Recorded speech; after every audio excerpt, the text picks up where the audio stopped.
The East Coast Mainline was, for a brief and glorious period, between one franchisee and another franchisee, run by the workers on the line. And it was a rip-roaring success. So therefore, the Conservatives privatised it again. It was a matter of dogma. They gave it to everybody's favourite goatee, Richard Branson's Virgin East Coast, which we're now told has run out of money. Of course, Virgin East Coast is, for legal artifice, described as a separate and independent country, and therefore it can be said to be running out of money. But it is, of course, a part of a stable of companies owned by Richard Branson and his fellow buccaneers. So, what happens? The government has thrown money hand over fist to private entrepreneurs, as they call themselves, to run a failing service, notorious throughout the land, but they will not allow the workforce who run it successfully, profitably, to do so. I'll be looking at the scandal of Britain's privatised railways. I'm old enough, sadly, to remember British Rail. It had its shortcomings. It had its imperfections.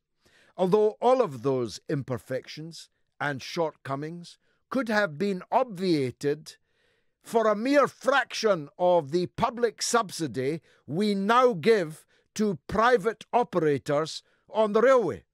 I don't know the figure today, but the last time I used a figure in a parliamentary debate, it was this: that the state was giving private operators 3 times as much public subsidy as we ever gave to British Rail when we owned the railways ourselves.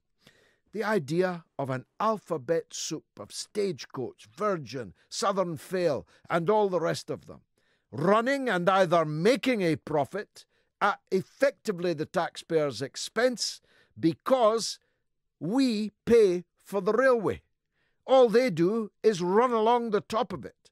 Or, as is happening with regularity now, the private operator, when they can't make as much profit as they hoped to make, bails out, and we have to bail them out. I'll be talking to the railway unions later in the show about that.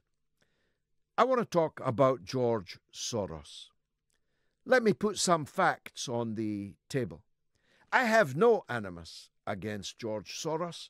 In fact, in some respects, I admire what he's done with his money. He set up a foundation, the Open Society Foundation, and he gave it 18 billion pounds, making it almost certainly the richest charity in the world. What that charity does with that largesse is, of course, open to criticism, as any charity is open to criticism. There have been some things that George Soros has done of which I approve.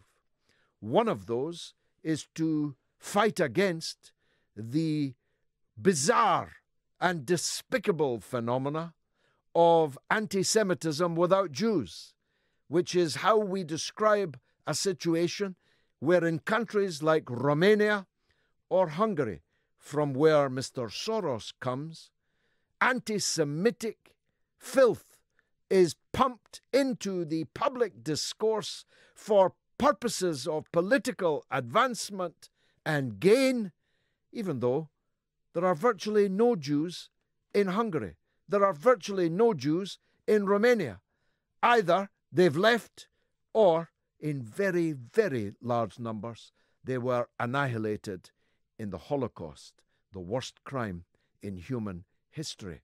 Now, George Soros is routinely attacked in Hungary by the right wing and the ultra right wing, who, believe it or not, are the opposition in Hungary. You've got a right wing government, you've got an ultra right opposition, and they're continually manufacturing anti-Soros anti-Semitic tropes. And on that I stand, of course, with George Soros. I've nothing against George Soros spending money in the United States of America on politics, even though it's frankly a matter of great controversy, the effort and money that he's putting in to bringing down the elected president of the United States. But in my view, he's perfectly entitled to do that. He's a US citizen, vastly rich, and ready to spend his money on politics. What I cannot accept is foreign interference in our domestic affairs by an American billionaire. And that's what's now happened. And it is astounding that those who cried loudest about so-called Russian interference in Brexit, about which more in a minute, are not only utterly silent now that we know that George Soros has given at least £700,000 to the campaign to wreck Brexit, to subvert British democracy, to divert British democracy in paths of which he approves. And some of those would be shouting loudest if somebody else did it for a different purpose. If Soros had spent £700,000 supporting Brexit, can you just imagine the hue and cry that would have resulted? If you want to measure it, you can look at the hue and cry about Russian expenditure.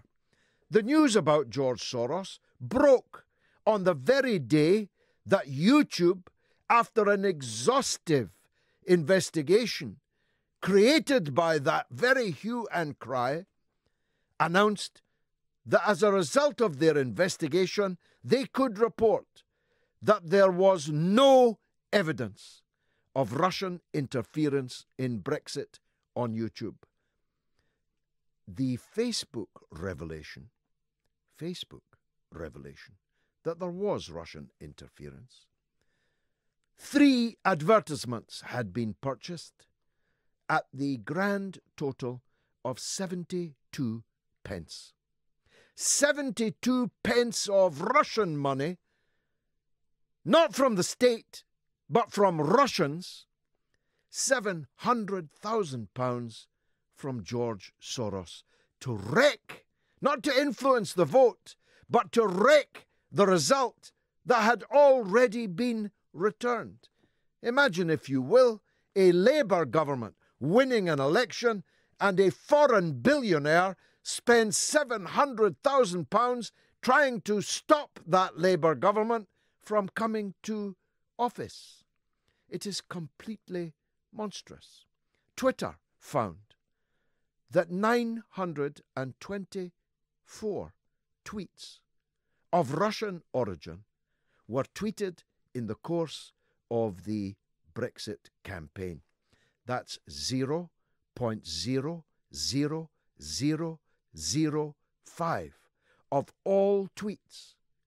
So if the Kremlin was trying to swing the people of Sunderland or South Wales to vote for Brexit, they didn't exactly put much energy into it. Compare and contrast again the expenditure of the best part of £1 million and counting to wreck a decision the British people have already made. Now, I don't condemn Soros because he's a Hungarian. I certainly don't condemn him because he's Jewish. I don't even condemn him because he's an American. I condemn him because he's an American spending vast sums of money to interfere in our political process. Money which, by the way, he in part made when he broke the Bank of England, speculating against the pound on Black Wednesday. We'll be talking about George Soros and his money and foreign interference.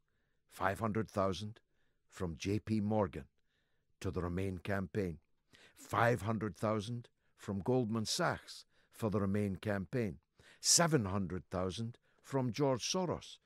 It's quite a pretty penny, you know, of foreign commercial interests and billionaires interfering in our election.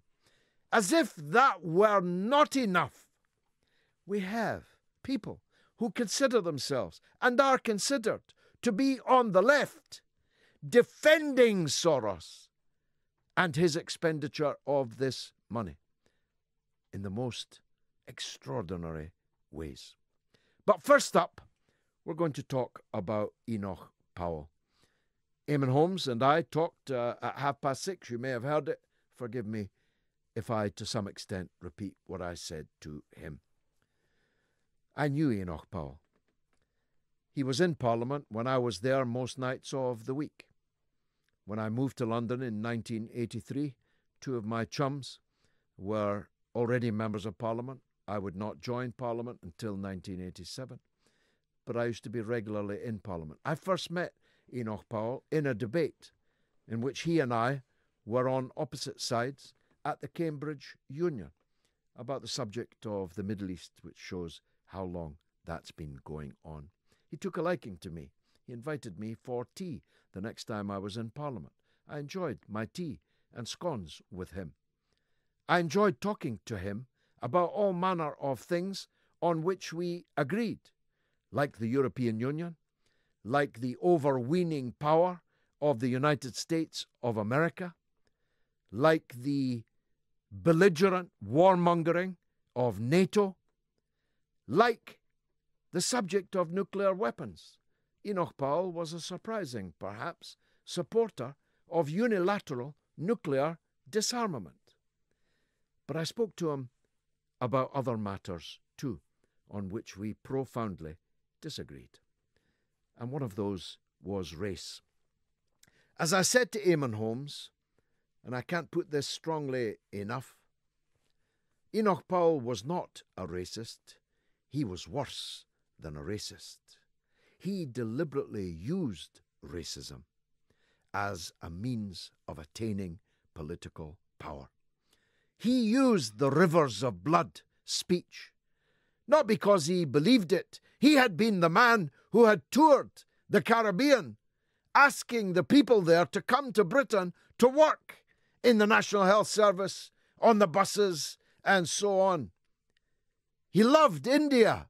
He loved it with a passion you could hardly believe. He wanted to be, more than anything else, the Viceroy of India. And he never recovered from the loss, as he put it, of India, which any normal person would have described as India finally, and after much blood, obtaining its independence from colonial empire rule.